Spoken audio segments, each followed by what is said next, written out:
Hi everyone, and welcome to another ear training lesson.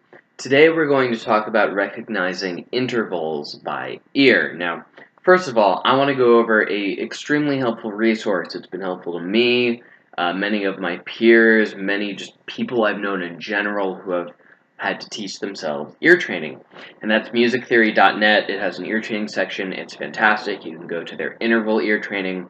If you do even just 10 intervals a day, it's really a good exercise for your ear, and when you get better at it, maybe up it a little bit. I remember at my peak of using their website and really getting into their ear training there, I was doing 100 intervals a day over, not long, maybe 15 to 20 minutes, and I was getting 90 to 95% correct. Like, you eventually just get very quick at recognizing, oh, that's this sound, oh, that's that sound, and it becomes very, very easy. Might have even been less time than that. It was, at this point, this was a couple of years ago, so I don't really remember exactly how long it took me, but I did it daily and it wasn't that bad, and I started off small and you build up to it.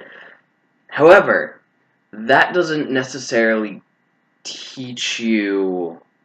I don't think it's necessarily the most effective way to teach yourself. That's a good way to test how you're doing, where you stand, what you need to work on. You'll find certain intervals that you confuse for other intervals, and it's good for that.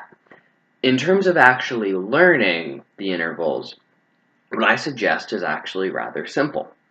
You start with a note, doesn't matter what note, and you go up by a half step, and you just you sing that. Then you just pick another note, pick it randomly, any note you can sing, and then you go up by a half step. Do it again, but maybe this time go down by a half step, and you keep doing that until you really have half steps totally down. And then what you do is you pick a note, any note that you can sing, and it is important that you sing them, and then you do a whole step. And you repeat the process, and then you repeat the process, and then you do minor thirds, then major thirds, perfect fourths, tritones, perfect fifths, minor six, minor sevenths, major sevenths, and then finally octaves.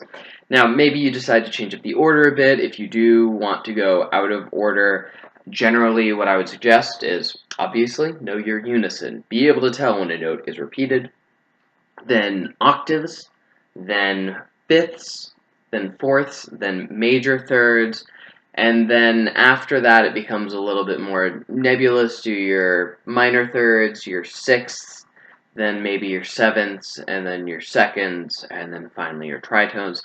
Doesn't really matter whatever order ultimately works for you. The point is, you play a note, you play the different note, and you sing it. Now, the reason why you sing it is, as I said in a previous video, the connection between, or the area of the brain that deals with music is the same area of your brain that deals with language. So when you sing it, what that does is it helps to connect the sound and the part of the brain that hears the sound and has to process it and do all that.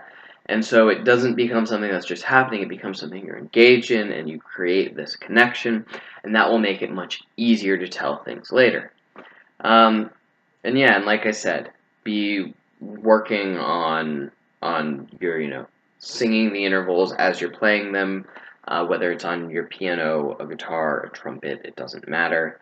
Uh, and then use the tests at musictheory.net in order to kind of strengthen that connection and tell where you are, and so you can have kind of a more objective thing of, if I hear this and this and I'm not the one playing it, can I tell what it is?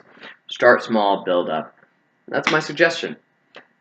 Hope this is useful to you, and I hope that you're having a really great week enjoying all of these videos. Alright, bye-bye.